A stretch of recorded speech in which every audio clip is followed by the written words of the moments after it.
Hey, everybody. We are live with the Libertarian National Committee. Of course, my video will freeze as soon as we go live. That is just absolutely the way it always goes. Happy election season. I hope everyone is energized, twisting in agony, having some sort of reaction after last night's presidential debate. Well, good news. There are other candidates and other races out there for you to get excited about.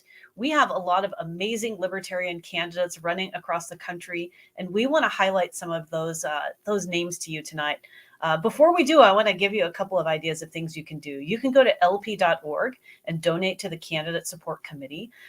Donations to Candidate Support Committee go to help us get tools. Did you know that the National Libertarian Party provides online courses for our candidates? You can jump on twice a month with our amazing political director, Nathan Fatal. Learn the basics of your ground game, learn how to utilize, mobilize, activate a great volunteer base, learn how to fundraise, learn how to deal with hostile media from our communications director, Brian McWilliams. And we've got a whole bunch of other cool stuff working on. We've also got an amazing program called Voter Gravity. It is a game changer that will help you compete with the R's and D's. It's an app that you can download. It's a program you use on your desktop or laptop computer as well. It digitizes your walk lists. It takes all of the information about the voters in your district and helps you utilize it to the absolute maximum. It is a game changer. We recommend it. Reach out to me if you want to get involved. If you want to get Voter Gravity, you can also email us at votergravity@lp.org. If you are a libertarian candidate, we will get you hooked up and involved. I'm going to bring on our communications director, Brian McWilliams, to help me introduce some of our awesome candidates tonight. Brian is a co-host all of the time, a host and MC. He does all the cool stuff, and he also helps to make me look less bad to the media. Brian, welcome tonight. I try my damnedest, Angela. Thank you. I appreciate it. It's great to be on here. I'm excited to have these people who are honestly, as we said in our kind of intro for the YouTube and on our Twitter, a lot of these races we're talking about here are actually winnable races. This is an opportunity that we have, which we don't often have as libertarians. And by the way, I did want to add in one more thing. We also are working on, in regards to candidate support and tools, we have the advertisement that people are going to be able to use, plug and play. That should be ready very, very soon. Dan Spons is working on that, of course, from the System is Down pod, who created a lot of advertisements for the New Hampshire party for Spike Cohen. So he is getting those finished up for us. I'm excited to roll those out. But in the meantime, as you said, it's going to be awesome to hear from some of our candidates today. Now, our first candidate I was going to bring on, he's running a little bit late. I'm hoping he'll be able to join us. That's Marco Battaglia. Also, unfortunately, Jordan Rowden had to drop out. So we are going to skip forward to someone who I am very fond of. I actually just spoke with her very recently, and that is the one and the only Erika Kolenich. Now, Erika, welcome to the candidate live stream. I'm going to bring you in first, then bring our other candidates on here. Real quick, just tell people about your race in brief. Tell them where you're running and all that good stuff. Sure. I'm running in West Virginia in our gubernatorial race. This is my second time running. I ran in 2020, so I'm really excited to come back in 2024. We say our mission in West Virginia this year is to relegate the Democrats to third-party status. So I'm really excited. We think we have a real chance of doing that, and I'm real jazzed up about it. Awesome. Love it. Our next person coming on in here is Michael White from Arkansas. Michael, welcome to the live stream. Thanks, Brian. I appreciate it. Glad to be here. Yeah, well, and now you've got an interesting race. You have, I'd say, maybe of anybody, the best chance of causing an upset, really kicking the apple cart, not only upsetting it, but really kicking it in the ass, sending it down the road, and creating applesauce like in that movie Baby Boom. I'm dating myself by mentioning it, but look it up. It's a thing. Tell us a little bit more about that. Yeah, I mean, I think that's a pretty good summation of what's going on here. My name is Michael White, and I am in the great state of Arkansas. You can call it Arkansas if you want to. That doesn't offend me or anybody here. In fact, we call ourselves Arkansans. Now, if you're out there in the interwebs watching this, you're probably saying, why do I care about someone running for a state legislature seat in the state of Arkansas? I live in so-and-so state, and I don't really care about that. But this is why you might want to care about it, because I could be wrong on this. Maybe Angela could fact check me in real time, but I believe believe 5 times in history of the party, a libertarian running as a libertarian has occupied a state legislature seat by winning that seat. And this is the 6th time I believe that is possible. First off, those conditions that make those wins happen, there's like almost like a perfect storm that has to occur. You really kind of need a presidential election year, so you have a high voter turnout. You need, most importantly, a two-way race. Typically, you want one that doesn't involve the major party of your state. So I'm running in a two-way race between a Democrat incumbent in a very, very 50-50 split district. In 2020, the last presidential election race in this district, 17,000 people voted roughly in a two-way race between a Republican and a Democrat, and the Democrat won by 24 votes. That's how tight the demographics are in this district. Don't ask me how this came to an existence. Some of it was work, some of it was luck, but we're happy to be here. So yes, this, I think personally, is maybe the most winnable race for a libertarian at a state legislature level or higher. If you want to learn more about it, mw4liberty.com. And thank you so much for having me, Brian. Appreciate it. Yeah, absolutely. And of course, we'll hear a little bit more about these races as we go along. But I want to bring in our other candidate here, who is Bobby Wilson, also from Arkansas, or Arkansas, as you said. Bobby, welcome aboard. All right. Thanks for having me. Like I said, my name is Bobby Wilson. I live in Bentonville, aka Walmart, Arkansas. So it's District 3. So I'm in a three-way race. And my chances aren't as good as, say, Michael's. But we have an incumbent who is deeply unpopular. And he was primaried very hard to where he only won. He had to spend a lot of money just to get like 55, 60% of the vote. And so and I've made a lot of inroads locally with a lot of the people here. And I have yet to meet one person that actually likes our current incumbent. So from my understanding, I'm going to talk about is that I have a really good opportunity to post big numbers. You know, usually in the state, we're around 3 to 4%. I'm shooting for 10 for this time around. I'm working on building, coalitions and groups to get to know me. And then if I can get to that standpoint this year, then I think in the next election, I'll be able to really put some real damage into it. So that's what's happened here in Walmart, Arkansas. So beautiful. And by the way, to remind everybody again, we asked everybody to put their donation websites in their names on screen. So if you'd like to go direct to them, please feel free to do that. Feel free to give us some money too. As we said, many tools to develop here, but again, you could go direct to support these candidates. Erika, don't mute that mic. I'm coming back to you. Very polite, though. I appreciate it. So, Erika, tell us more about where you think some opportunity is. I know in your race particularly, you've had some success in the last time we talked, attacking the current governor, attacking some stances that are involving, I think, the energy production in your state. So tell us a little bit more about where you're connecting with people and where you find those opportunities and kind of how you found the opportunities that you want to attack and where people can learn a little bit from you. Sure. Well, the Republican that we're running against is the incoming or is the current AG. And I think that what people in West Virginia don't like about him is that he's an outsider. And if you've ever been to West Virginia, it's a very close-knit community. And this guy, his name is Patrick Morrissey. He's moved to West Virginia from out of state to win the election. He moved in from New Jersey. And he moved in from, I think, Maryland after that. So he's known from like moving around the United States to try to find a location where it's easy to win an election. And so in West Virginia, people view him as a carpetbagger. And one of the things that, West Virginia has a real problem with is opioids. We're known for having one of the highest overdose rates, per capita in the United States. And because he's the current sitting attorney general, when we settled our recent class action against Big Pharma, people thought that he sold out and that he didn't, settle those cases for high enough, which is really interesting because he's a former Big Pharma lobbyist. So he takes a lot of heat for that.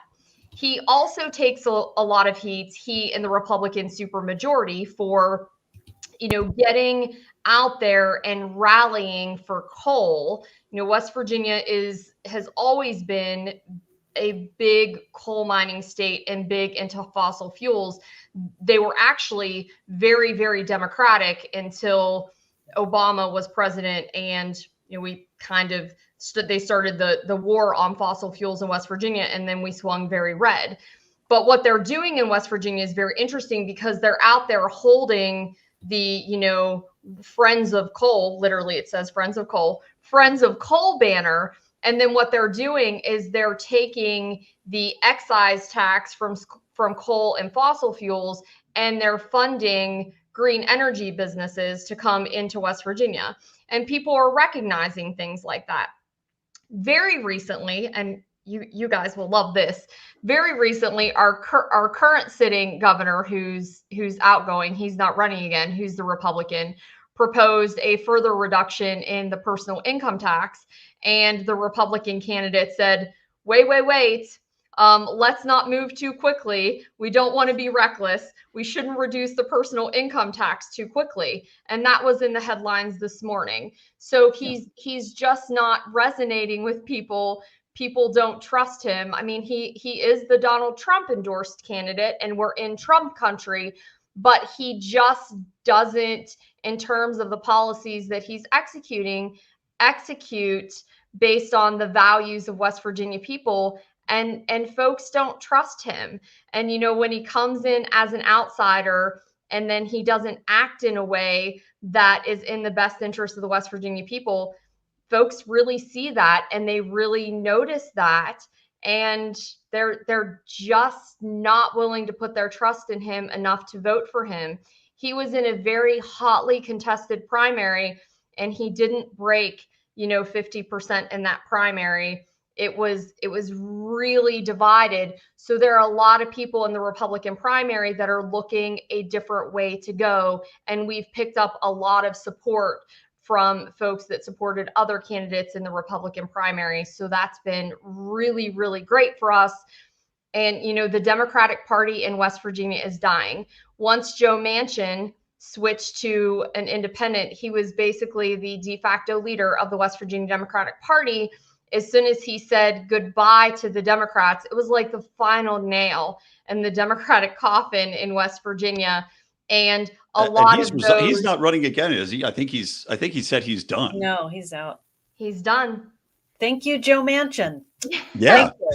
Yeah, he's done. And so a lot of those former, coal and steel union, workers that were holding on to their Democratic tickets are looking for another place to go. And we're meeting them along the campaign trail, and they're finding their home in the Libertarian Party. And it's been really, really, really, really great for us.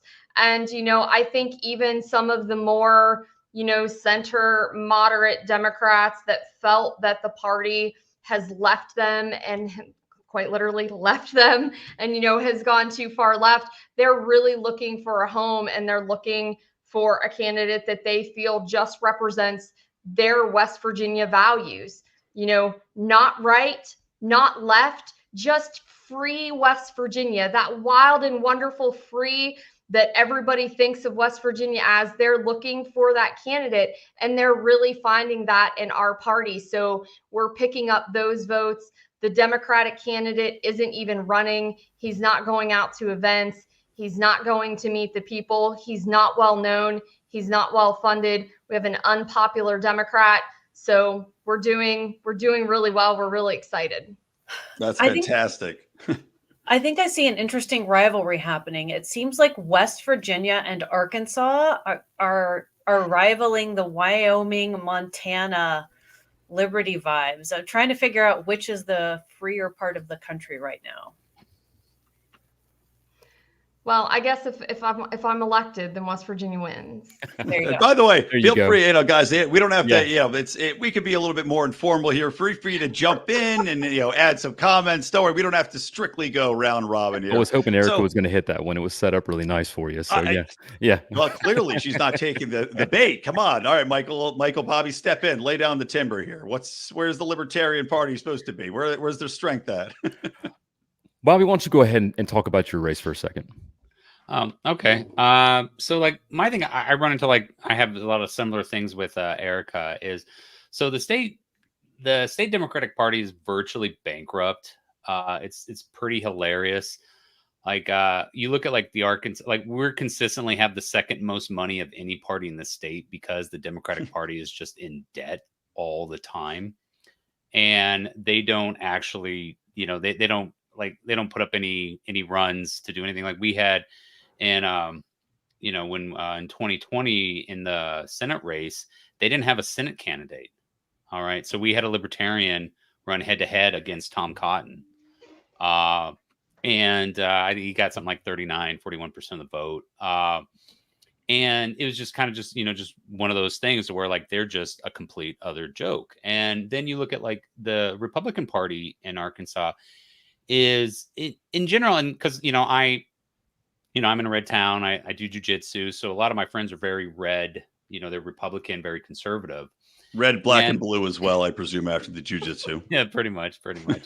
and they and there's a big disconnect between the Washington D.C. Republicans and then the local, you know, state Republicans. I mean, they're all they're all socialists anyway. You know, they don't like it when I tell them that, but it's true. But like there is a big difference between them on that. And as with many of the Deep South that has, you know, a lot of red in it, they have like some of the worst Republicans, you know, that are in the national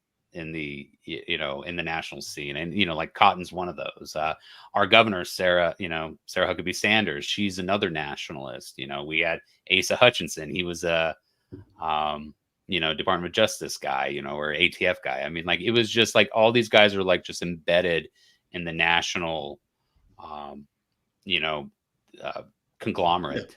Yeah. And people aren't happy. Like, so in Northwest Arkansas, like I said, this is, I joke about it. This is where Walmart's at, right? So Walmart makes, if you want to sell things in Walmart, you have to open up an office in Northwest Arkansas because they don't actually do the buying. They make you do the buying.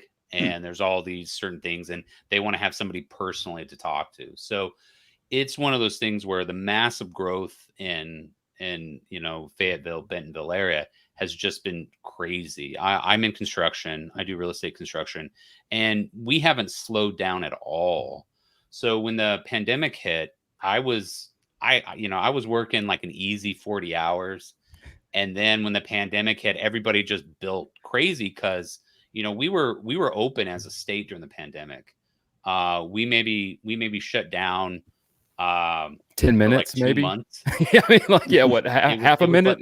Yeah, it was like 2 months, and my life didn't change. My wife's life changed, but my life didn't change. And so a lot of people were moving here and all that. And so like it's one of those things where like the culture's changing and all those, you know, we're getting a lot more transplants. And it's like I said, it's one of those things where the National Party they're just terrible. So I'm much more active locally. I go to the county meetings. I'm really big in like the Battaglia style of network state type of thinking. And he had this concept of dashboards. So I've been working on creating a dashboard to kind of really explain to people, you know, what's actually going on, because I can't really argue about schools, like how much school funding is going on or how much teachers should be paid if they don't actually know the numbers. Mm-hmm. Whereas I do, mm-hmm.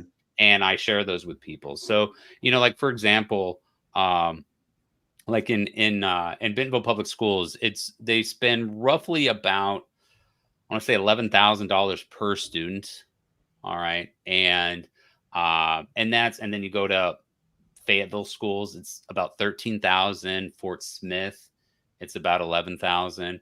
And so these are all things to where if they're seeing 25, 30 kids per class, and they're seeing, wait a minute, that's $350,000 per class. There feels like there should be money for the teachers.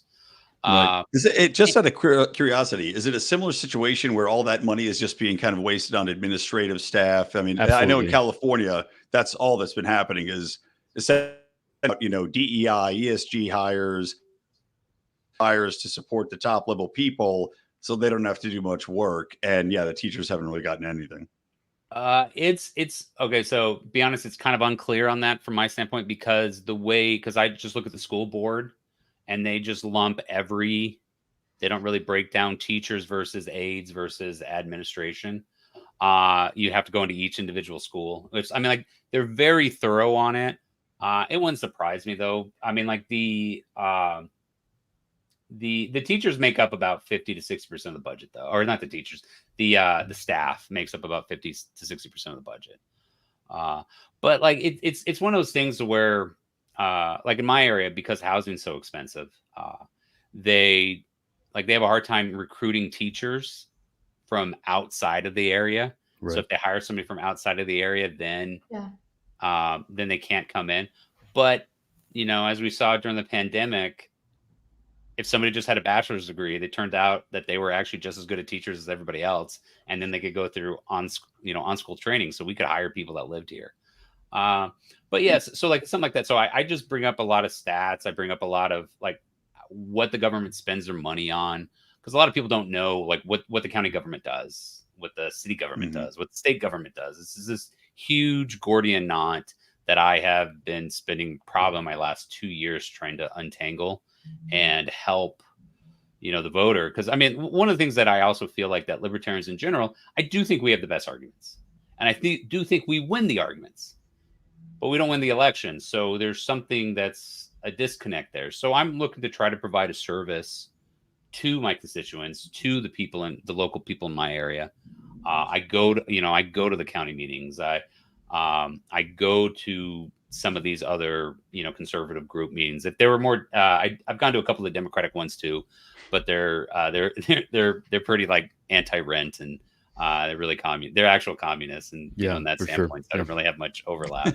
But I do talk to them, and so it's just one of those things where I just try to like let them know what's going on in local government. Like right now we're heading into budget season, so this will be my busy time of year, and this is where I can make the impact locally, and we can like affect the budget.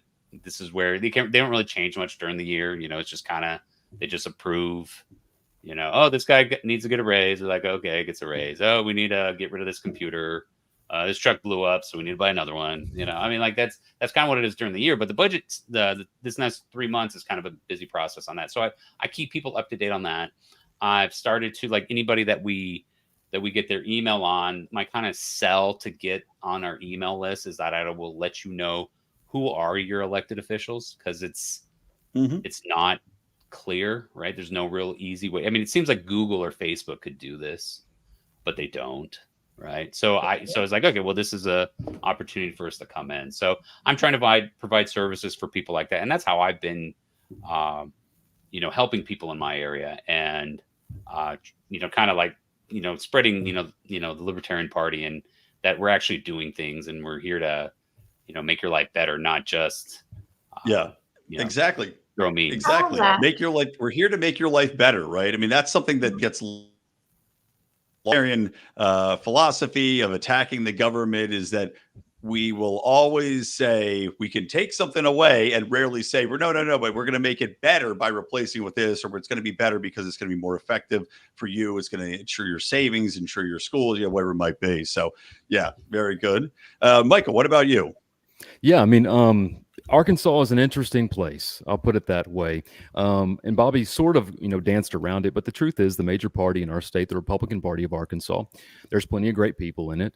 It's bifurcated. Like many major parties in states where they kind of dominate the political scene, there's like really two parties in one party. And so there's already this sort of infighting that's happening, and that's kind of been growing over the years, really ever since the same timeline of West Virginia, roughly sometime during the Obama years, during, again, the beginning of the attack on fossil fuels, sort of the quote-unquote working man. Arkansas went from 140 years of Democrat sort of rule to inflict very, very red. And there's obviously growing pains with that. There's some ideological combat that sort of happens. You have people that claim to be Republicans. Maybe they don't really believe in limited government or those kind of things. So, yeah, it's an interesting place. But more specifically, again, this race that I'm in, when you're running this is my second campaign. I ran for U.S. Congress in 2022. I ran in a messaging race. I had no preconceived notions of winning. I ran because I got to be in the televised debate. That's why I ran. My party chair said, you'll get to be on TV and you can speak truth to power. And I said, sign me up. And so that's what I did. And it was a lot of fun. But when you're running a race that's winnable, it's incredibly different. There's a lot more expected of you. I don't get any off days right now. I'm doing this full time. I'm out, literally sun up to sundown, either knocking on doors, putting up signs, attending events, trying to coax donors, whatever it is. And it's just a whole different, speed of things. And what you come to realize too, also, is we talk about maybe why libertarians don't win. Yeah. There's sort of a brand problem. I think that a lot of people don't really know what that means to be a libertarian. I mean, we've been doing this now for 50 years, and there's still a lot of questions. I've knocked on around, between myself and my volunteers, we've knocked on around 3,000 doors in the district since February. And I've probably had personal conversations with about 1,000 people in my district. And the number one question is like, well, what is a libertarian, right? That's sort of the number one thing. And depending on who the person is and their political background is kind of determines how you might answer that. But there is this sort of hope in the asking, like, please be something different and better. Almost the universal sort of theme, whether it is a Democrat voter or a Republican voter, is that they're hungry for something different, something that feels unique. Because the truth is that statism and collectivism present in both parties has its ill-gotten gains that have affected everything. And so they feel that and they know it. I have at the beginning of my neighborhood, a woman has a sign in my yard, one of my signs in her yard. She's a registered Democrat voter. Mm-hmm. I almost passed up kind of when I began knocking on doors. I was like, I'm just going to stick to this. And that quickly just changed. I need to knock on everybody's, right? And so those conversations are really interesting. And yeah, I mean, and I have a number of registered Democrats who have my sign. Of course, many registered Republicans. The vast majority of Arkansans, though, however, are registered optional. So about 80%, which makes campaigning difficult because your data is more of a guess than it is on like an absolute. We've raised around $22,000 to date for this campaign, which I'm pretty proud of considering the size of it. You quickly also learn that there's this donor ecosystem that the major parties have essentially had in place for over 100 years. It doesn't exist for us. And so all of our donations come from small donations, individuals, $25, $50, $100 have propelled this campaign forward.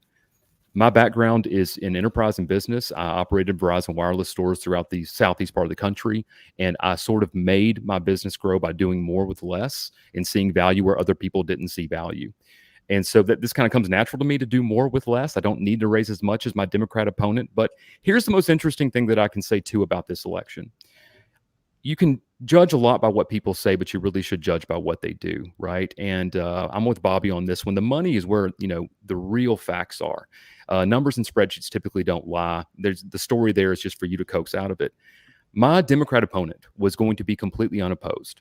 Because of the way that we worked on our ballot access bill that we sued the state of Arkansas in 2020. They put us provisionally on the ballot in 2022. In 2023, the legislature meets and they're going to give us a new ballot access bill. And we raised in committee multiple times, hey, look, you've taken the bill we kind of want and you've changed it a little bit. And the way you've changed it means that we'll be filing our candidates after your primaries are closed. Is that really what you want? And of course, nobody paid attention. Nobody listened, which is pretty typical in these committees of any legislation, really. And so when the registration ended for Republicans and Democrats, filing did, in November of last year.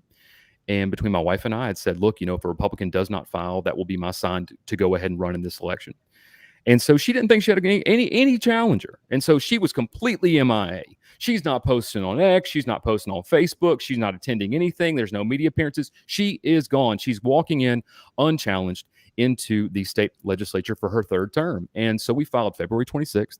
She must find out somewhere around March 7th because on that day, she posts her first I'm back post to everyone in my district. And she says, here we're going to run to win it, all this kind of stuff. We must keep anti-government extremists away from the state capitol. And so we made some T-shirts that had my face with the founding fathers said anti-government extremists. We raised about $1,000 for that. Nice. And she stopped mentioning us after that. I think someone said, hey, look, don't give this guy any attention. Maybe you can sail on and win if he stays under the radar. She's on track to raise around $100,000 for a state legislature seat. That's a lot. You don't raise that kind of money, especially from a party that doesn't have a ton of money in this state, unless you are threatened. They know that we can win. They absolutely 100% know we can win, and they're hoping that the voters just don't hear about us. So the local media that is essentially kind of controlled by the left in many ways does its best not to talk about us. They don't want to pick up our press releases. And, that's kind of just been the theme of this. And so as we've become more visual, we've now got there's about 150 of these in neighborhoods right now. We hope to have around 300 by the time early voting starts in October. We got big signs out too. Of course, we're trying to raise money for our first mailer. That's what I'd hope you can give us money for. We needed to raise $6,000 in September to fund that. We raised around $3,000, give or take. So we're still about $3,000 short. So please visit mw4liberty.com/donate. Yeah, please. And by the way, Michael, just really quick, I actually want people to talk about specifically what they want. I think it's a good idea. I mean, look, like we were saying, stats and numbers are great. I think it's nice to give people an idea of like, hey, where's my money going towards? What do you need? How can I help you specifically to succeed? So yeah, I think that's great. Yeah. So just real quick again. So what do you want to use it for? So signs. This is for our first mailer. This is our first mailer. Yes, our first mailer. So we have a pretty dense data budget that we spend on. Voter Gravity is a great software and a great tool. People need to grab it, do it. For our race, there was some other tools that were available that we thought might be more beneficial just because of the way voter registrations are in Arkansas. Again, we don't have a good idea on a lot of these people. It's an educated guess as to how they lean politically. So we have some pretty expensive tools in that regard. Of course, signage is very expensive, of course. I mean, and then that's the big one, is going to be for our text messaging throughout voting. There's 14 days of early voting in Arkansas. That, of course, benefits incumbents because it takes a lot of consistent, constant communication during those 2 weeks. And so you're really going 100 miles an hour for those 2 weeks. And so, yes, our first mailer is going to run around $6,000. That's what's going to run. And that the first one will be EDDM. We're going to hit everybody. It's probably the most effective use of the money that we have for that first one. And I know from running a previous campaign that all of a sudden our donations will come in right before the election. And so it's like right when you don't need it and you can't plan for anything. Yeah. And so we're just trying to finish that out. And so, yes, if we could raise around $3,000 between today and today, that would be really good. We'd be on track for what we need for a win number. Yeah. Let me ask you a couple of questions, especially for the benefit of some of our other candidates who might be watching. How much time do you spend making fundraising calls? Not enough. Not enough because I can only do one thing at one time. Yeah. Right. And so, knocking on doors takes a lot of time. Meeting with voters takes a lot of time. No, I don't spend nearly enough time making fundraising calls. And how about door knocking? At least 2 or 3 hours every single day. Some days it's 8 hours, depending on that's a lot. What the weather's like. Of course, the end of summer was brutal. That probably contracted to maybe 1 hour, and then some days not at all. But as the weather's getting better, it's increasing more and more. You can always see I kind of always got a little bit of a sunburn lately because I'm always out knocking on doors. And what about things like Rotary Club? Have you attended anything like that locally? I find that a lot of libertarians are like, I'm going to run for office. I'm like, great, you should get elected in your community. And they're like, I posted on the internet. And I'm like, I meant the community where the people vote, Yeah, I think that's, those things beget other things. I've been invited to, I started me sort of sourcing those sort of groups to talk to. And then that became, hey, you should come talk at our thing, My calendar from now until election day pretty much has something every couple of days where I'm meeting with some group. I'm sure there's a couple Rotary clubs in there. And that's always really fun because you're right there and you get to answer fun questions. But let's be quite honest. What the truth is most voters in America are focused on one race and one race only. Yep. And I would say 95 to 96%, I would give it a huge number. And so the down ballot race becomes a point of attention for many, many people the second they walk in the voting booth. The challenge for every down ballot candidate is to try to make yourself important enough to be considered at least 5 minutes before the voting booth, or 10 minutes before the voting booth, or a day before the voting booth. And so that's why we spend so much time just knocking on doors, getting to know people personally. Here we are. With the intention of trying to get every single person at least 4 or 5 touches before election day. Nice. Erika, how about you? What specifically are you looking for funding for in your race? I am looking for money to run my TV commercials. So West Virginia is a very rural state. And we've been out there, like Michael, meeting people. We've been doing it at fairs and festivals and walking in small towns, but it's a lot of ground to cover. And a lot of people in West Virginia are homebodies and they stay at home. So we've got some great TV commercials that we've done.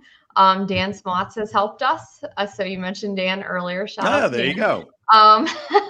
So we have those done. They're great. We think they're great messaging, and we need about $30,000 to finish out rounding our budget to run those between now and Election Day. That is awesome. I'm excited to hear that you've got Dan Smott's videos. So everybody needs to go and donate to these campaigns. I think that's really important. We need to support our candidates. Another thing that I think people could do. So let's say you're broke, stingy, you've made terrible life choices, and you're in a cardboard box on the side of the road, but you still have a phone. Right. You can do, as long as you're not crying all day long because you're really sad. You can do phone banking for our candidates. And you can do text banking too. And I think that that's something that's going to be really important in the home stretch between now and then. So reach out to them through their websites, but also, feel free to reach out to the national party. We'll make sure to get you connected. It's really, really important that we do get out the vote. What else has been going on with your campaigns, guys? Have you had any scary, embarrassing, nails on chalkboard stories? Have you encountered any crazed voters when you've been door knocking? I got one stalker, but I've now shut him out of my life. So wow. That's the only scary story I have. Bobby, you got any stalkers out there yet in Bentonville? No, I did at the Pride Fest. I did have somebody give me their number. All right, man. Hey, man, that's a compliment, Bobby. Hey, go back home to wife and tell her you're a hot commodity, man. I've always been appreciative. It's one of those funny jokes I've had in my lifetime. I don't know what it is, but I've had more men, hit on me than women. So I've always had to be the, as a straight man, it's kind of disappointing, but I'll take the flattery every time. There you go.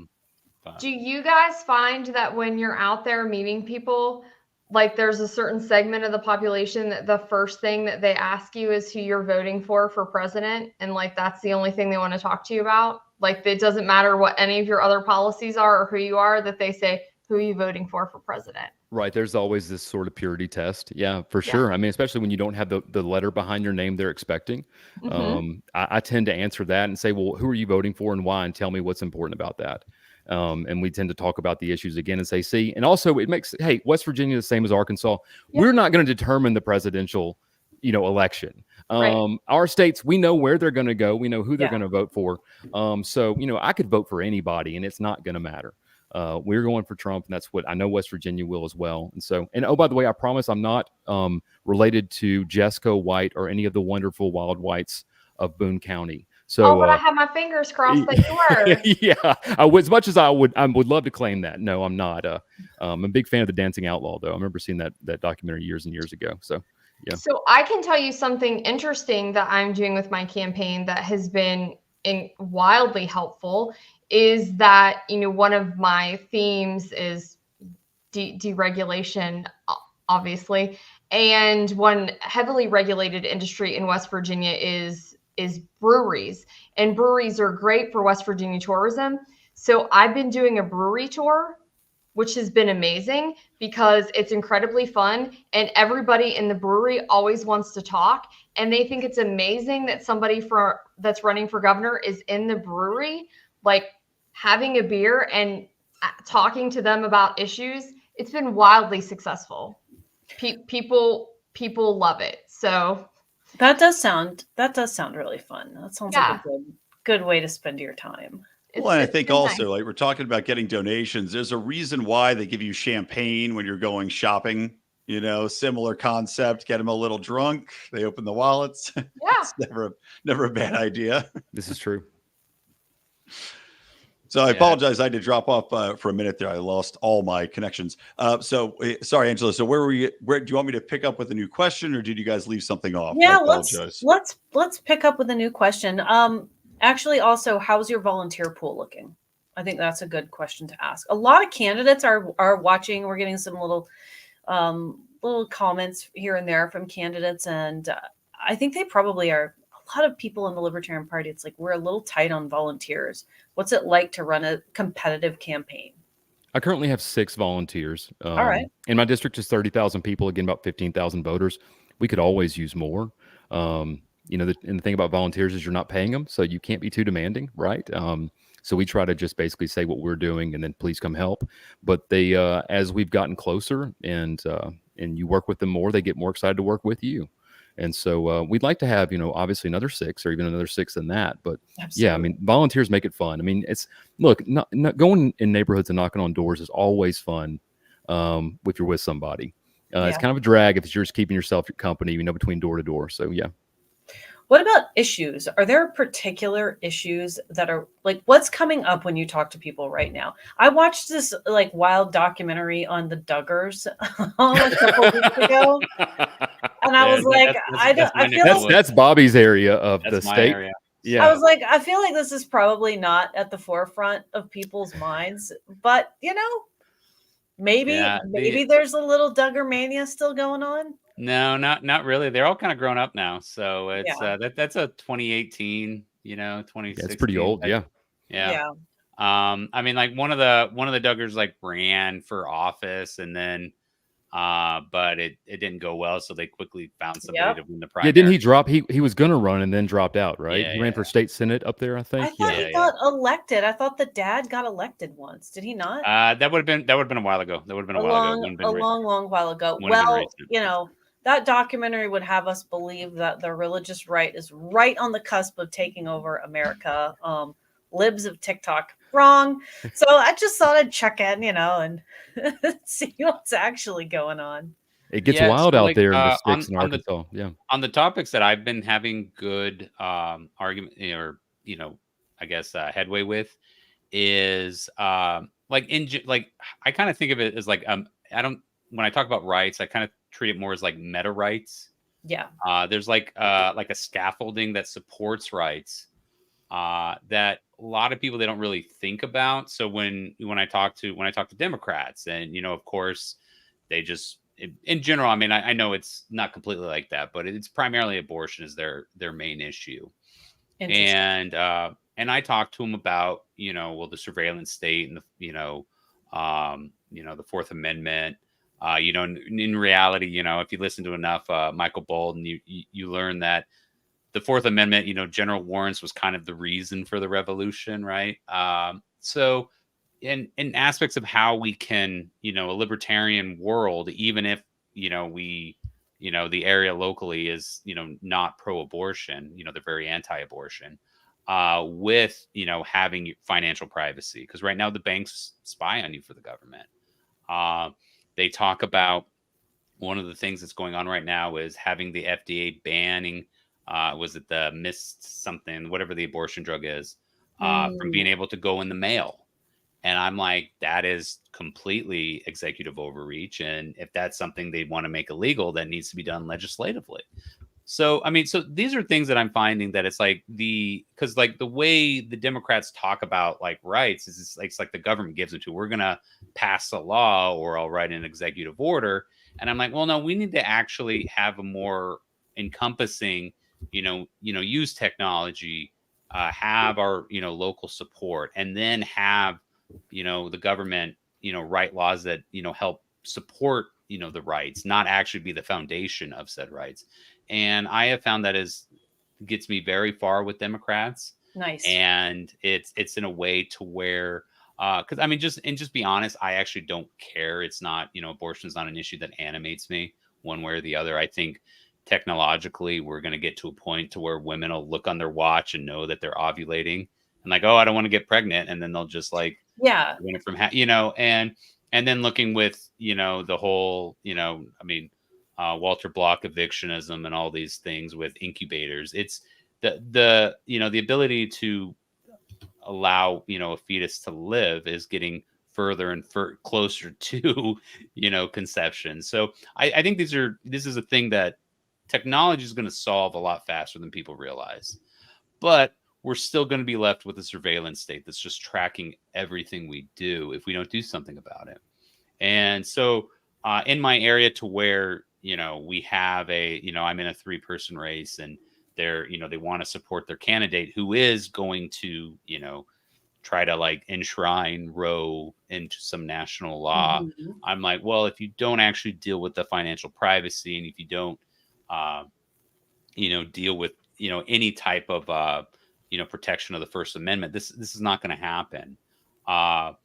And so I'm getting a lot of, like where I've had a lot of people say, that makes a lot of sense. So those are like, that's been kind of like my big breakthrough that I've had recently with talking to Democrats in my area. So it seems like in the South, when states flipped blue to red, they continued to really hold like government union jobs, government contracts.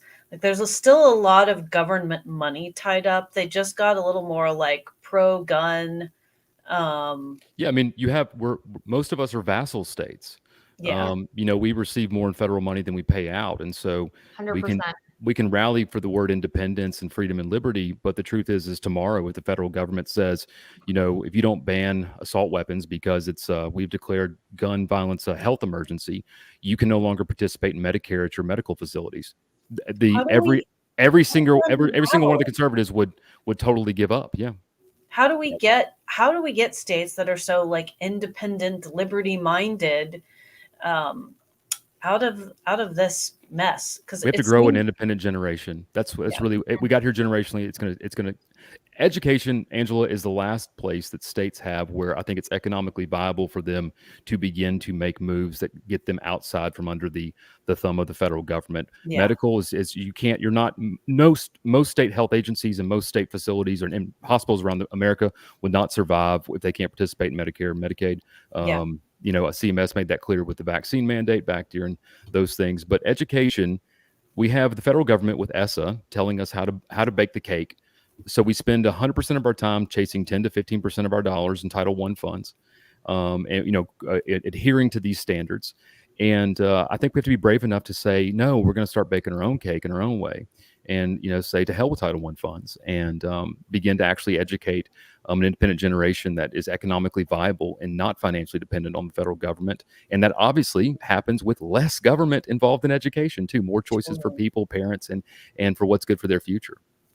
How about Westford? Yeah, go ahead, Bobby. In my neck of the woods, like I said, I'm in Walmart country. So a lot of our, like, we have the Crystal Bridges Museum, which is just wonderful, and they like have all these like mountain biking trails where Bentonville claims to be the mountain biking capital of the world. I think they just declared it. I don't think, but that's all privately funded, or at least like 80% privately funded from the Walmart Foundation. Like, there's not a lot of government funds going into a lot of the stuff that they're doing. So we're already in an area that, even though I'm happy, I can't get them to turn down any federal money.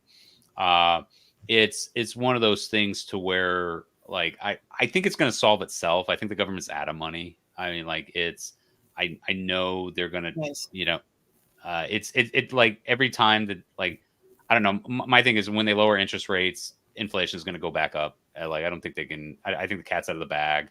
The repo rates are just like, they're just spiking. They've been spiking more for the last like 3 months than they have in like the last 4 years. So I just don't think they can maintain $7 trillion in spending. And so you look at all of the ARP funds, the infrastructure, Green New Deal, whatever, Inflation Reduction Act. I mean, that money's pretty much done. They're gonna try to do something, but I don't see how I don't see how they can continue it much more than maybe 2 more years of this. So it's gonna happen. So I'm just being that consistent voice and saying, hey, we need to be like Joseph in Egypt and plan for 7 years of really rough times. And that's just kind of where it's at. I mean, like, it's in, and like I said, I mean, New Hampshire ran into that problem when the local school board turned down the funds and then everybody came in and wanted to like cut their heads off. So nobody wants to turn away free money. They're like, they've already stolen it from us. Let's just get as much as we can. So I'm interested, Erika, which of our states is more of a vassal state? I wonder if we have 1 in 3 Arkansans receives Medicaid currently. That's a terrible statistic. I mean, what does it kind of look where you are? I don't know what the statistic is in terms of Sure, yeah, exactly what you're talking about, but I'm going to guarantee you that overall West Virginia beats Arkansas. Well, I mean, they just totally took your economy away and left everybody there. I mean, It has to. I mean, here's what I can tell you: 60% of kids in West Virginia are being raised by somebody other than their parents. Wow. Which means they're getting government benefits. That is savage. That is terrible. It's terrible. Our workforce rate is less than half. Our active workforce participants. There's no way. West Virginia has to blow you out of the water. Yeah, that's golly. What employs people? What's like the biggest employer you think in West Virginia? The state government. Yeah. That's the problem. The state government, and then the second highest is West Virginia University Medicine. How do we kill that? I mean, I would think that deregulation, like radical deregulation, would help with free market job creation, but I don't really know what the industry, like what are the main industries over there? Like I live in Austin, Texas. We've got Tesla. Yay, Tesla. That's. Yeah. I mean, it really has been, oil and gas and coal. Yeah. And I mean, to a large extent, it still is.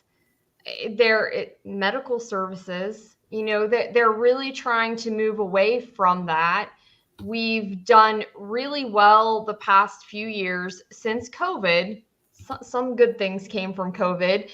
People learned that they could work remotely. So tourism in West Virginia has really increased because we have a lot of people that will come stay here, for 2 or 3 weeks on long extended stay vacations. So the tourism industry has really risen. Lumber, wood products, we do very well with,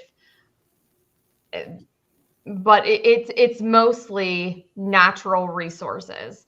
And the problem is that our state government lives by the playbook where they try to attract, Angela, you mentioned Tesla. That's what our state government tries to do. It's like the same worn out old story where, they'll make an announcement.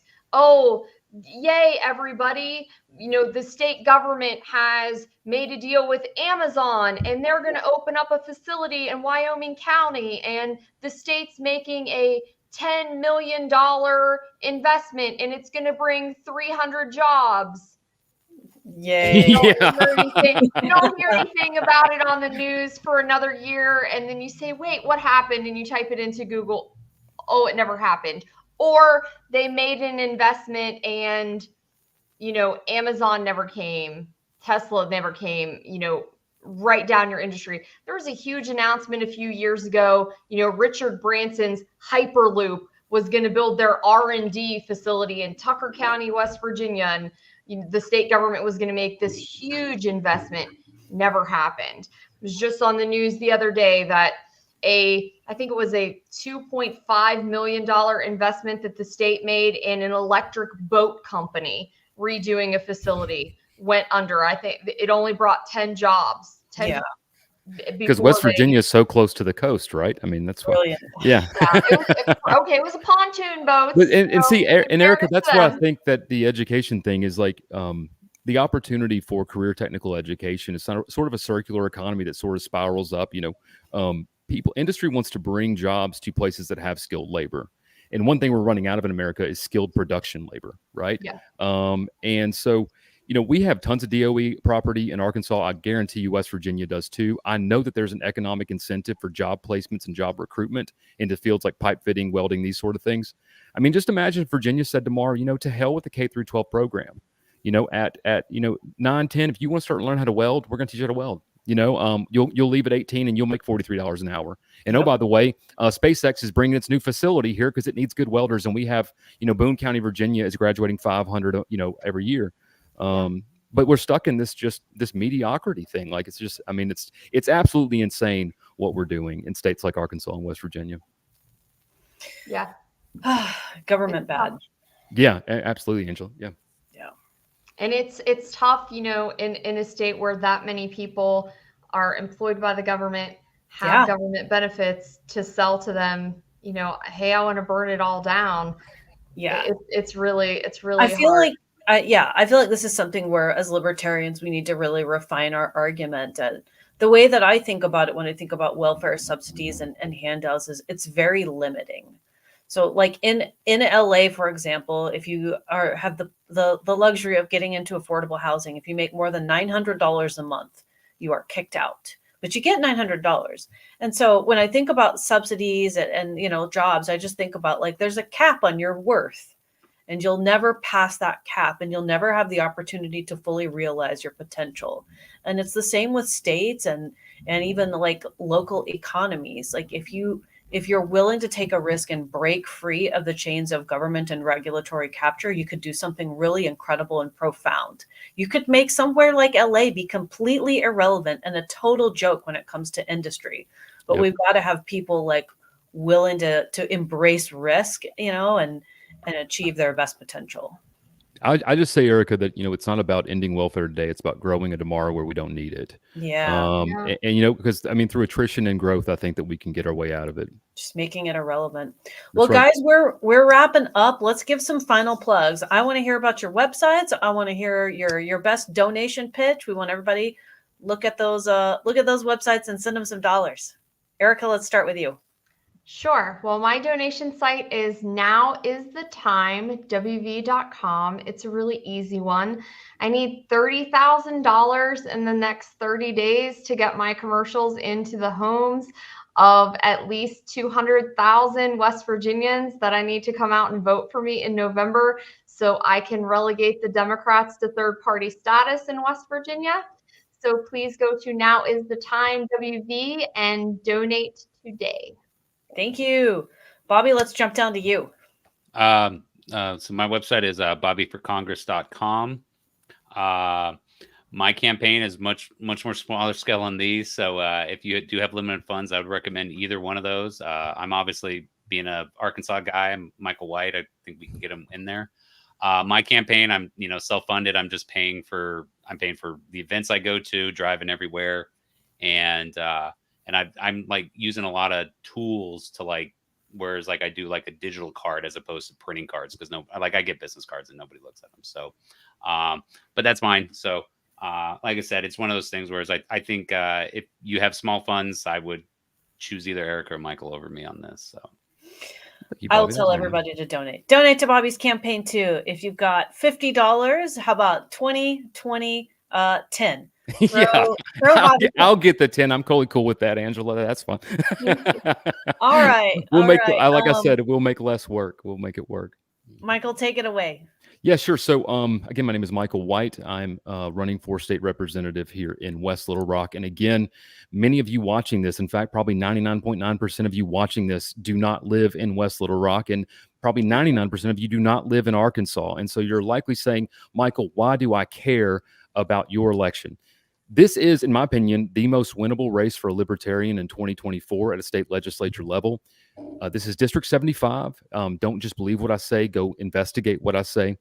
This district flipped from Republican to Democrat by 24 votes with 17,000 people voting in 2020. That's how tight it is between a Republican and a Democrat. It is just myself versus a Democrat incumbent in a presidential election year. Our model suggests that around 15,000 people will vote, and the election will be decided by just a couple hundred votes. We've raised around $22,000 to date. Our opponent is on track to raise $100,000, going from being unopposed until not. So she's opposed now. So the Democrat Party knows that she is at risk. You don't throw that kind of money at a state legislature race in Arkansas if you're not at risk of losing the seat.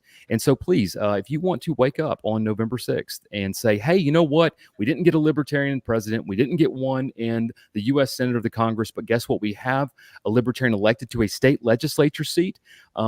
Please donate to this campaign, I'll do my part. I'm going to continue advertising a winning message, conducting myself with integrity, knocking on doors. MW4liberty.com/donate. We really need to raise around $3,000 as soon as possible. We're behind our fundraising goal. We have our first mailer to send out. And as we ramp into our 14 days of early voting that Arkansas is in their infinite wisdom has created, we have a ton of messaging at 1,000 miles an hour we have to do. So please, this is a winnable race. It's completely viable. It'd be the 6th time in U.S. history that a libertarian was elected as a libertarian. But the future of liberty depends largely on you. I can't do this by myself. I need your help. So please, MW4liberty.com/donate. And Angela, thank you very much for having us on here. You are so welcome. Thank you to all of you guys. And for those of you who are candidates who I've spoken to about doing another fundraising live stream, we are absolutely going to do that for you. I'm going to try to do these at least once every other week leading up to the election to help you get out the vote, to make you feel confident, to get you practiced and well-versed in doing outreach and making the ask. We need to get better at asking for donations. If you are a candidate in the greater Swamp, DC metropolitan area, I want you to come out for Rage Against the War Machine and Rescue the Republic. It is going to be a 2-day event, September 28th and 29th. It's an excellent time to get exposure. There are going to be a lot of independent and swing voters there, people looking to connect with you, people looking for political leadership. Let's lead them towards liberty. Let's guide them in the right direction. Let's get the message out, and let's get you some exposure and donations and voter registrations and all those great signups. And last but certainly not least, if you are not a member of the Libertarian Party yet, please join lp.org. We want your membership. We want your support. We need your voice. Good night, everyone. And of course, we will go out on a frozen Angela because that's just how my luck is. All right. Good night, everybody. Good night. Thank you so much. Good night, everyone. Thanks, everyone.